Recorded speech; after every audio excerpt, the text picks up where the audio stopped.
नमस्ते बच्चों, नोटबुक में आप सभी का स्वागत है। आज हम संगतकार कविता पढ़ने वाले हैं जो कि हमारे जीवन से गहरे हद तक जुड़ी हुई है। तो आइए कविता पर एक विस्तृत चर्चा करते हैं। बच्चों, आपने कोई बहुमंजिला इमारत बनते हुए जरूर देखा होगा। जब इस इमारत की नींव रखी जाती है तब उसकी नींव में हजारों लाखों ईंटें चुपचाप खप जाती हैं ताकि वह इमारत मजबूती से खड़ी रह सके।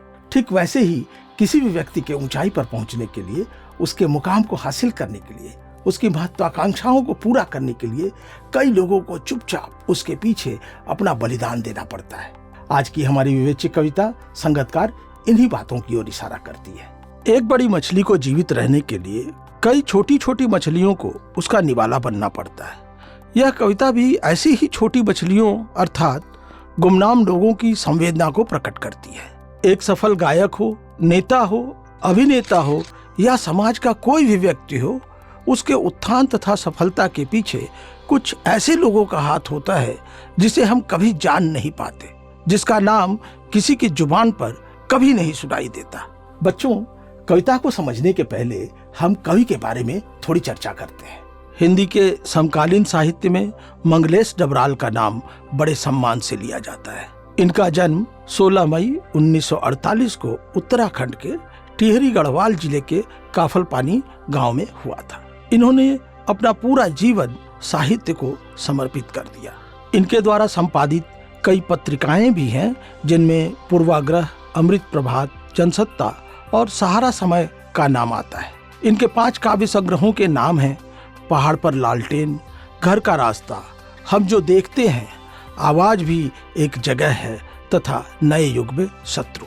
अपनी रचनाओं की श्रेष्ठता के कारण इन्हें कई पुरस्कार भी मिले हैं, जिनमें साहित्यकार सम्मान, कुमार विकल स्मृति पुरस्कार मुख्य हैं। हम जो देखते हैं काव्य संग्रह के लिए इन्हें भारत सरकार द्वारा साहित्य अकादमी पुरस्कार प्रदान किया गया। इनकी कविताएं सिर्फ भारतीय भाषाओं में ही नहीं बल्कि विश्व की कई भाषाओं में जैसे अंग्रेजी, डच, जर्मन, रूसी, स्पेनिश, पुर्तगाली, इतालवी, फ्रांसीसी आदि में भी अनुदित हुई हैं। तो आइए बच्चों, हम कविता पर बात करते हैं। मुख्य गायक के चट्टाल जैसे भारी स्वर का साथ देती वह आवाज सुंदर, कमजोर, कांपती हुई थी। वह मुख्य गायक का छोटा भाई है या उसका शिष्य या पैदल चलकर सीखने आने वाला दूर का कोई रिश्तेदार। मुख्य गायक की गरज में वह अपनी गूंज मिलाता आया है प्राचीन काल से।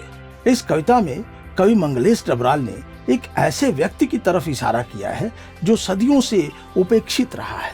हिंदी साहित्य में शायद ही किसी कवि का ध्यान इस व्यक्ति पर पड़ा। वह व्यक्ति है मुख्य गायक के पीछे गाता हुआ सहायक गायक, जिसका नाम या जिक्र हम किसी गाने में कभी नहीं सुनते, जबकि वह हर पल हर गाने में कहीं न कहीं मौजूद रहता है। कवि का कहना है कि मुख्य गायक के आत्मविश्वास से भरे चट्टान जैसी आवाज के पीछे एक और कमजोर तथा मधुर आवाज सुनाई पड़ती है। वह आवाज है सहायक गायक की। यह सहायक कोई भी हो सकता है, मुख्य गायक का छोटा भाई, उसका शिष्य या दूर का कोई रिश्तेदार, जो मुख्य गायक की मंजी हुई आवाज के साथ अपनी धीमी आवाज मिलाता है। संगीत की दुनिया में संगतकार की परंपरा हमें प्राचीन काल से ही देखने को मिलती है, क्योंकि इसके बिना कोई भी गीत पूर्ण नहीं हो सकता। गायक जब अंतरे की जटिल तानों के जंगल में खो चुका होता है या अपने ही सरगम को लांघ कर चला जाता है भटकता हुआ एक अनहद में, तब संगतकार ही स्थाई को संभाले रहता है। जैसे समेटता हो मुख्य गायक का पीछे छूटा हुआ सामान, जैसे उसे याद दिलाता हो उसका बचपन जब वह नौसिखिया था। कई बार ऐसा होता है कि मुख्य गायक संगीत की गहराइयों में डूबकर खो जाता है।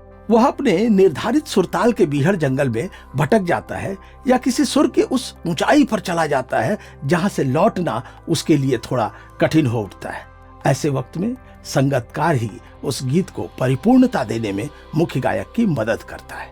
वह सुर और ताल, लय आदि को टूटने नहीं देता। वह मुख्य गायक की हर लड़खड़ाहट को संभाल लेता है। तब मुख्य गायक को अपना वह समय याद आ जाता है जब वह बिल्कुल नौसिखिया था, जब वह अक्सर अंतरे की जटिल ताल में भटक जाता था।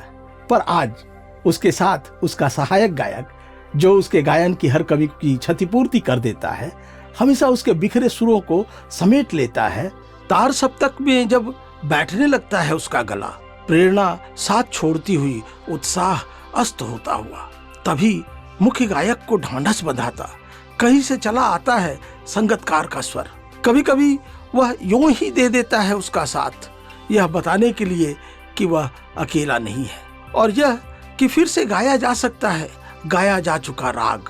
प्रस्तुत पंक्तियों में कवि कहते हैं कि जब 7 सुरों की ऊंची लय में मुख्य गायक का गला बैठने लगता है, उसकी प्रेरणा खत्म होने लगती है, वह हताश होने लगता है, उसके संगीत की स्वर रूपी अग्नि बुझकर राख जैसी झरने लगती है। ऐसे कठिन समय में पुनः संगतकार उसके हौसले को टूटने नहीं देता है। वह उसे हिम्मत बंधाता है, सांत्वना देता है और उसके टूटते स्वर में अपनी मधुर आवाज मिलाकर यह संदेश देता है कि तुम अकेले नहीं हो, या पहले से गाया जा चुका यह राग फिर से अलग तरीके से गाया जा सकता है। और उसकी आवाज में जो एक हिचक साफ सुनाई देती है, या अपने स्वर को ऊंचा न उठाने की जो कोशिश है, उसे विफलता नहीं, उसकी मनुष्यता समझा जाना चाहिए। कवि कहता है कि अपने संपूर्ण प्रयत्न और योग्यता के बाद भी संगतकार की आवाज में एक संकोच तथा झिझक सुनाई पड़ती है। वह अपनी आवाज मुख्य गायक की आवाज से कभी ऊंची नहीं उठाता, पर उसके इस धीमे स्वर का कारण उसकी किसी तरह की अयोग्यता नहीं, बल्कि उसके अंदर की मनुष्यता होती है। वह खुद को हमेशा मुख्य गायक के नीचे ही रखता है। वह हमेशा अपने हृदय से मुख्य गायक को श्रेष्ठता प्रदान करना चाहता है। तो बच्चों, हमें उम्मीद है कि आपको इस कविता का मर्म बहुत अच्छे ढंग से समझ में आया होगा। इस कविता को संक्षेप में समझने के लिए आप हमारा अगला वीडियो अवश्य देखिए। तब तक के लिए हम विदा लेते हैं।